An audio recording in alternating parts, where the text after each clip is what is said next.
Hey guys, चलिए आज शुरू करते हैं आपकी क्लास 12th की फ्लेमिंगो की बुक की पोयम माई मदर एट 66। तो ये जो पोयम है ये लिखी है कमला दास ने।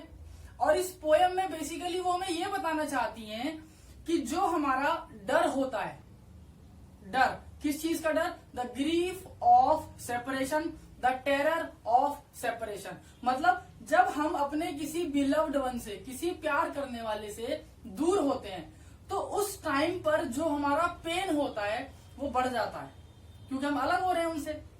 तो इस पूरी पोयम में ना कमला दास ये बताती हैं कि ऐसे बहुत सारे इंस्टेंसेस आते हैं हमारी लाइफ में जब हम अपने पेरेंट्स से, भाई बहन से, रिश्तेदारों से दूर होते हैं। तो जितनी बार हम उनसे दूर होते हैं, जितनी बार उतनी बार वो सेम फीलिंग, वो सेम पेन हमारे दिमाग में, हमारे दिल में आने लगता है। तो वो जो ग्रीफ है, ग्रीफ मीन्स पेन, वो जो दर्द है सेपरेशन का, वो हर बार वो अलग होता है। अलग इन द सेंस वो बढ़ता ही है, वो कभी कम नहीं होता। लेकिन एक छोटी सी चीज वो बहुत अच्छे से मेंशन करती हैं। वो ये बताती हैं कि जब हम छोटे होते हैं तो हमें इतना पता होता है कि in childhood our parents are going to be with us. जैसे छुट्टी पड़ी मान लो आपकी गर्मियों की, आप अपनी नानी के चले गए, मामा के चले गए, कहीं भी चले गए। उसके बाद आपको पता है कि हाँ 1 महीने बाद आपको मम्मी के पास जाना है।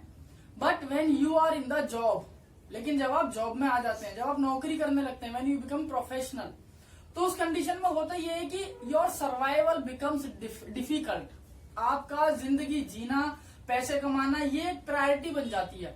हाँ, ऑन द कॉन्ट्ररी माँ बाप भी प्रायोरिटी होते हैं, लेकिन उस कंडीशन में माँ बाप के साथ रह पाना ये थोड़ा सा मुश्किल हो जाता है। क्यों? इसका एक रीजन ये भी होता है कि जो माँ बाप होते हैं, दे आर नॉट एबल और they do not want to leave their home town. वो अपनी जगह नहीं छोड़ना चाहते और आप अपना कैरियर बनाना चाहते हो, तो माँ बाप बोलते हैं ठीक है बेटा तू चला जा। तो जब आप बाहर रहने लगते हैं तो आपके लिए मुश्किल हो जाता है कि अपने माँ बाप को प्रॉपर अपने साथ रख पाना या उनके साथ रह पाना। तो ये पूरी पोयम इसी थीम पर है कि कैसे वो अपने उस दर्द को कंट्रोल करती हैं, कैसे किस तरीके से वो अपनी मम्मी से जब मिलने जाती हैं तो जितनी बार वो उनसे मिलने आती हैं, जितनी बार वो उनसे अलग होती हैं, तो उस टाइम जो पेन है ना वो बढ़ता जाता है। अब एक मोस्ट इम्पोर्टेंट पॉइंट है कि जैसे जैसे एज बढ़ती है उनको ये रियलाइज होने लगता है कि शायद इस बार तो मैं अपनी मम्मी से मिल रही हूँ, हो सकता है next time when I come home she will not be alive, she wouldn't be alive. हो सकता है अगली बार मैं घर पहुंचू तो वो जिंदा ही ना रहे। ये जो डर है किसी को खोने का, जब हमें पता लगता है when we come to know that that person is not going to be with us any more, वो इंसान हमारे साथ अब आगे नहीं रहने वाला, तो ये डर जो है यही इस पूरी पोएम की थीम है। राइटर कमला दास जितनी बार अपनी माँ के पास पहुंचती हैं उनको यही लगता है कि शायद मैं अगली बार आऊंगी तो मम्मा नहीं मिलेंगी, और इसीलिए जो टाइटल है that is my mother eight 66, क्योंकि उनकी जो मदर की एज है वो है 66। तो इसीलिए बोलती है कि एक ऐसी एज है, it is a crucial age, she can die any moment. इसीलिए जो डर है ना ये और ज्यादा बढ़ चुका है। चलिए पोएम शुरू करते हैं। तो वो कहती है driving from my parents home to Cochin last Friday morning I saw my mother beside me. मतलब जब मैं ड्राइव करते हुए अपने होम पहुंची, अपने घर पहुंची, कहां से ड्राइव किया? कोचिन से। यानी जब मैं कोचिन से अपने घर पहुंची तो मैं अपना रेस्ट करने लगी तो मैंने क्या देखा कि मेरे बराबर में मेरी माँ लेटी हुई है and she had her mouth open, उनका मुंह खुला हुआ है, और डोज्ड, शी वॉज डोज्ड। अब ये बहुत काम का वर्ड है डोज्ड, DOZD। यहाँ पर डोज का मतलब है कि जो उनकी मदर थी वो चेहरे से ही ना बहुत उदास दिख रही थी, वो चेहरे से ही बहुत परेशान लग रही थी। मतलब माँ को इस बात की तो खुशी है कि बेटी आ गई, but somewhere in the mind and in the heart she is feeling that now she will go back. मतलब माँ को इस चीज का ही पता है कि आ तो गई है लेकिन फिर चली जाएगी। तो वो जो डर है वो उनके चेहरे पर दिख रहा था, that is known as doze. तो उनकी मदर का जो अभी स्पेसिफिकेशन है वो कैसे दिया गया है? वो डोज थी, मतलब परेशान दिख रही थी, माउथ कैसा था? ओपन था, and the poet is comparing her to the ashen corpse, एक शव की तरह, एक डेड बॉडी की तरह। मतलब मेरी मम्मी लेटी हुई है, मुंह खुला हुआ है और चेहरे पे शिकन, माथे पे शिकन अलग दिख रही है, ऐसा लगता है जैसे कोई डेड बॉडी है, मतलब ये मर चुकी है। अब एक्चुअली है क्या? ऐसा तो नहीं, कोई आदमी सोता है तो मरा हुआ दिखता है, उन्हें ऐसा इसीलिए दिख रहा है because she is having negative thoughts कि भाई मेरी मम्मी कभी भी मर सकती हैं। अब इसके बाद वो कहती है realized with pain that she was as old as she looked but soon put the thought away। लेकिन उन्होंने जैसे तैसे अपना जो माइंड था, वो जो थॉट था उनका नेगेटिव, उससे अपना माइंड हटाया, और माइंड हटाने के बाद वो क्या कहती है, अब जब मैंने अपनी मम्मी को देखा तो मुझे ऐसा लगा कि जैसे ट्रीज होते हैं ना, स्प्रिंट करते हैं। बेसिकली जो वर्ड है ना स्प्रिंट, स्प्रिंटर का मतलब होता है जैसे हार्दिक पांड्या, शायद सबसे अच्छा एथलीट है इस टाइम इंडिया का, उनसे पहले धोनी। स्प्रिंटर होते हैं जो बहुत तेजी से चलते हैं, पंजों के बल दौड़ने वाले। लेकिन यहाँ ये वर्ड यूज हुआ है ट्रीज के लिए। तो ट्रीज का मतलब क्या है, यहाँ पर ये बताती है कि जब हम वापस जा रहे थे, हमने गाड़ियों से क्या देखा, ट्रीज देखे, पेड़ देखे।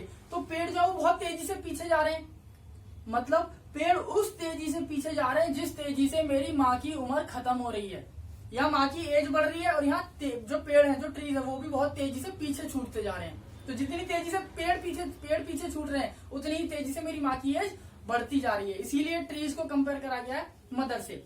नेक्स्ट में वो बताती है कि हमने बच्चे देखे बाहर खेलते हुए, तो जो बच्चे खेल रहे थे देवर स्पिलिंग। स्पिलिंग का मतलब होता है मूव ऑन, कोई कहीं कूद रहा है, कोई कहीं कूद रहा है। आसान भाषा में केयर फ्री।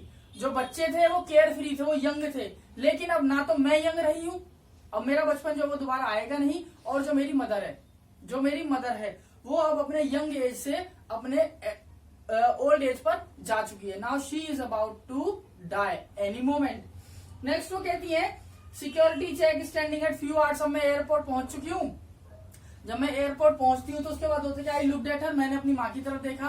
वैन पेल, वैन मीन्स होता है टायर्ड, चेहरे से लग रहा था कि बस कभी भी रो सकती है मेरी माँ। टायर्ड मतलब बहुत थकी हुई, पेल मतलब चेहरा पीला पड़ गया। पीला पड़ने का मतलब ये है कि टाइफाइड हो गया, पीलिया हो गया। पीला पड़ने का क्या मतलब है, टेंशन, उदासी, डेसोलेशन, डेस्पेरेंस, ये सारी चीजें, डेस्पोंडेंस, ये डेस्पेयरनेस, ये सारी उदासी, ये सारा तनाव, ये सारी टेंशन मेरी माँ के चेहरे पर दिख रही थी। और उनका जो चेहरा था ना, जो पीला पड़ा था, वो कैसा था, बिल्कुल जैसे ठंड में आपका चंदा मामा हो जाता है। जब ठंड होती है और कोहरा आ जाता है, मिस्ट आ जाती है, फॉग आ जाती है, धुंध आ जाती है, तो उस कंडीशन में होता क्या है कि जो चंदा मामा है, कोहरे की वजह से वो पीला पीला दिखाई देने लगता है। मेरी माँ भी बिल्कुल ऐसी हो चुकी है। मेरी और मेरी माँ के बीच में क्या आ चुका है, उनकी एज। इसी वजह से मेरी माँ मुझे ज्यादा बूढ़ी दिखाई दे रही है।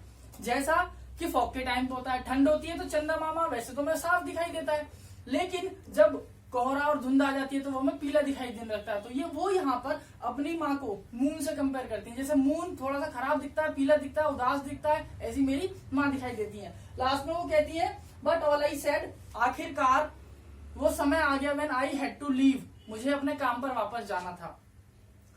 अब मेरी माँ मुझे देख रही है और ऐसा लगता है कि मैं भी रो जाऊंगी, मैं किसी भी सेकंड रो सकती थी, क्योंकि वो फेमिलियर एक, वो बचपन का जो दर्द था, बस डिफरेंस क्या है, वो दर्द अब बदल चुका है। पहले वो ये था कि हाँ मैं अपनी माँ से मिल सकती हूँ, हम छुट्टियों पर गए तो मिल लिए माँ से वापस जाके, लेकिन अब नहीं मिल सकते।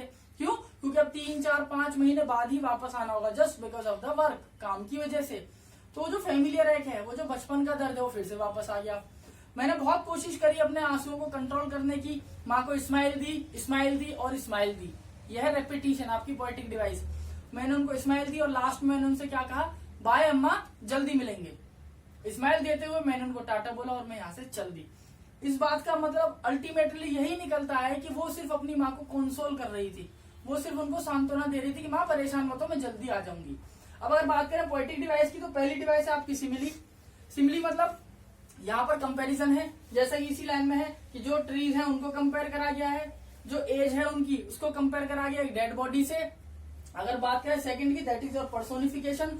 तो पर्सोनिफिकेशन जो इसमें यूज हुआ है ये भी कंपैरिजन है, लेकिन यहाँ पर जो कंपैरिजन है आपका, जैसे ये है as a late winter moon, तो एज आ गया, इसका मतलब सिमिली है। लेकिन अगर हम ट्रीज की बात करें, मैरी चिल्ड्रन की बात करें, तो कंपैरिजन यहाँ पर भी, लेकिन यहाँ पर एज और लाइक नहीं है। सिमिली में एज और लाइक से कंपैरिजन होता है। और अगर बात करें आपके मेटाफर की, तो मेटाफर में ऐसा कोई कंपैरिजन नहीं होता। बात करते हैं पर्सोनिफिकेशन की, तो पर्सोनिफिकेशन का मतलब होता है जहां एक ह्यूमन को किसी चीज से कंपेयर करा जाए। जैसे अब आपकी ये मदर है, तो मदर को यहाँ पर कंपेयर करा गया ट्रीज से, यह आपका पर्सोनिफिकेशन, यानी माँ को पेड़ बना दिया, पेड़ मान लिया, सपोज कर लिया। नेक्स्ट इज रेपिटेशन, जैसे लास्ट लाइन है smile smile and imagery. Imagery का मतलब है यहाँ पर कि जो यूथ एज है और जो ओल्ड एज है उनको एक साथ लाने की कोशिश करी गई है। जैसे बच्चों के साथ कि जैसे बच्चे छोटे बच्चे खेल रहे हैं तो मेरी माँ की एज घट रही है, पेड़ पीछे जा रहे हैं तो मेरी माँ की एज बढ़ रही है। तो यहाँ पर क्या है, उन चीजों का हमने इमेजिन करा कि काश जैसे पेड़ पीछे हट रहे हैं ऐसी मेरी माँ की एज भी खत्म हो जाए। तो दोस्तों पोएम आपकी हो जाती है खत्म। वर्ड मीनिंग सारे मेंशन है, एक्सट्रैक्ट सारे मेंशन है, बाकी you can have the screenshot. Thank you guys.